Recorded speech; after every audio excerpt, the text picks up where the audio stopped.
ये कहानी है दो किसान दोस्तों की जो शहर से दूर एक छोटे से गांव में पिछले 20 साल से एक साथ खेती बाड़ी करते आ रहे थे। दोनों बचपन से बहुत ही अच्छे दोस्त थे। एक दिन अचानक दोनों में खेती बाड़ी को लेकर बहस छिड़ गई।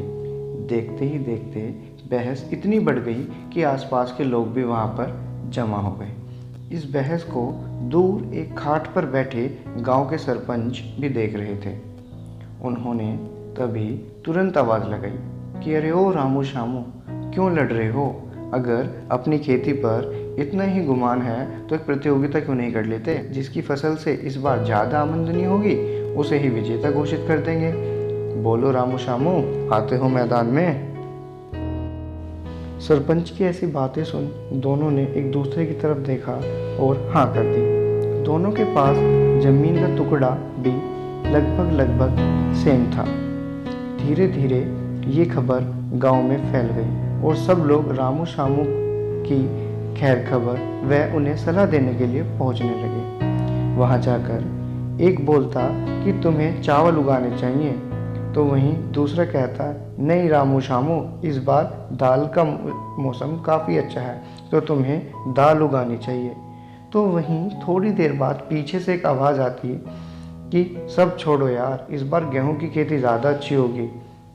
अब इन सब बातों को दोनों लोग सुन रहे थे। शामू तो एक कान से सुनता व दूसरे से निकाल देता।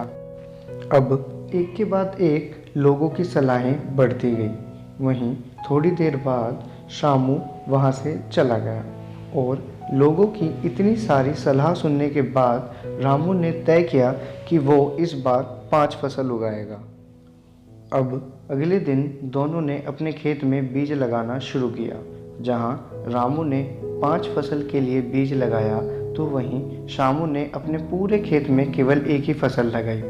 समय बीतता गया, फसल बड़ी होती रही और इसके साथ साथ रामू की टेंशन भी बढ़ती गई क्योंकि उसने एक टाइम पे 5 फसल जो लगाई थी।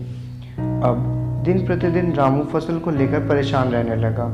अब बजाय इसके कि अपनी फसल को अच्छा खाद दे व उसे समय समय से पानी दे, वो हार जाने के डर से मंदिरों में जाकर हर रोज़ मिन्नतें करने लगा कि हे भगवान, मुझसे आने अनजाने में जो भूल हुई हो उसे माफ़ करना, वो वह मेरी फसल को एक बार फिर से हरा भरा बना दे। और कहता कि भगवान, मुझे बस उस शामू से जिता दे, मैं तुझे 51 किलो लड्डुओं का भोग लगाऊंगा। वहीं दूसरी ओर शामू, जिसने अपने पूरे खेत में केवल एक ही फसल लगाई थी, वो उसकी भरपूर तरीके से देखरेख करता, समय से उसे पानी देता, वह अन्य जीव जंतुओं से उसकी रक्षा करता। समय बीतता गया और धीरे धीरे 1 साल बाद जब फसल कटने की बारी आई तब शामू का खेत पूरी तरीके से हरा भरा व उसकी फसल हर साल के मुकाबले दुगनी हुई। और वहीं रामू, जिसने 5 फसल लगाई हुई थी, उसकी एक भी फसल रंग नहीं लाई, वह सारी की सारी नष्ट हो गई। और इस प्रतियोगिता में शामू बड़ी ही आसानी से जीत गया। लोगों ने जश्न मनाए और शामू की पूरे गांव में तारीफ हुई। जब सब लोग शामू को बधाई दे रहे थे तब रामू एक दीवार के सहारे बैठकर रो रहा था क्योंकि इस बार उसके पास अपने बच्चों के लिए कुछ भी नहीं था। वह इसे चिंता थी कि वो इस बार अपने बच्चों का पेट किस तरीके से भरेगा। साथ ही साथ इस बार उसका खेती में भी काफ़ी नुकसान हुआ था जिसकी भरपाई भी उसे अकेले ही करनी थी। अब रामू की ऐसी हालत देख शामू उसके पास गया और उसे एक अच्छे दोस्त की तरह समझाया कि जो होना था सो हो गया, अब यूँ इस तरह अकेले बैठकर रोने से क्या फ़ायदा, और तू भाभी और बच्चों की चिंता मत कर, इस बार मेरी फसल काफ़ी अच्छी हुई है तो तू उसमें से ले लेना, आखिर मैं खाऊं या तू, बात तो एक ही है। और इस तरह की बातें सुनकर रामू की आंखों से आंसू आ गए और उसने शामू को गले लगा लिया और उनकी दोस्ती पहले से और भी ज़्यादा गहरी हो गई।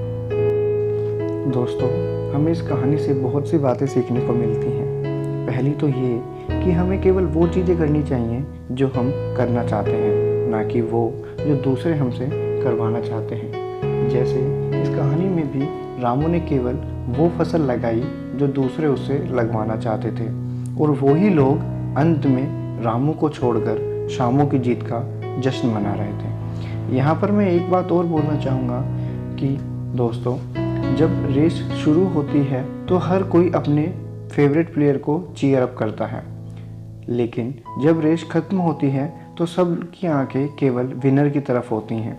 मेरी आप लोगों से रिक्वेस्ट है कि दूसरों की बातों में आकर आप अपनी लाइफ के कीमती डिसीजंस को ना लें, आप वही करें जो आपको अच्छा लगता है।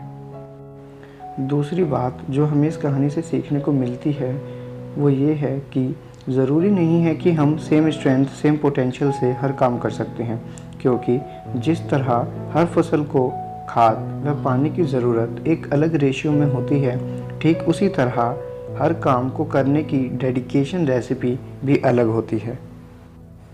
तीसरी और आखिरी बात जो हमें इस कहानी से सीखने को मिलती है वो ये है कि हमें भगवान से ज़्यादा अपने आप पर विश्वास करना चाहिए।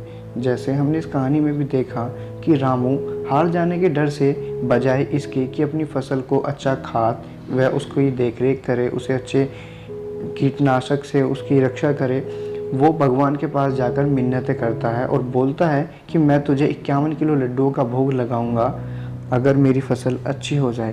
बजाय इसके कि वो भगवान के पास जाकर ये सब चीज़ें बोलता, अगर वो चाहता तो वो 51 किलो लड्डुओं के पैसों से एक अच्छी दवाई खरीद कर अपनी फसल की रक्षा कर सकता था। मुझे पता है शायद ये बात आप लोगों को अच्छी ना लगे, क्योंकि आफ्टर ऑल मैं भगवान को चैलेंज कर रहा हूँ, लेकिन यार आप मुझे एक बात बताओ, अगर भगवान की पूजा करने से फसल अच्छी होती या भगवान की पूजा करने से काम में पैसे मिलते तो शायद आज अंबानी पूरे देश में पेट्रोल पंप और फैक्ट्रीज की जगह मंदिर और मस्जिदें बनवाता, और शायद इस देश का सबसे रईस आदमी कोई पुजारी होता।